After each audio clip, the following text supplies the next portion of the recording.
President Emerson Mnangagwa has sparked speculations of impending constitutional amendments aimed at extending his term beyond the 2028 constitutional limit.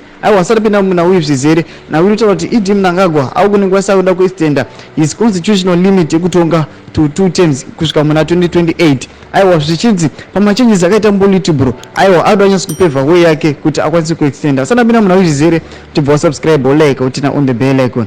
Timina muna munonzi this comes as he makes surprise changes to the Zanu PF Politburo party Supreme Decision Making Board. Mnangagwa's alleged plan to amend the constitution is seen as a bid to de-harmonized elections, holding parliamentary polls in 2028 and the next presidential election in 2030.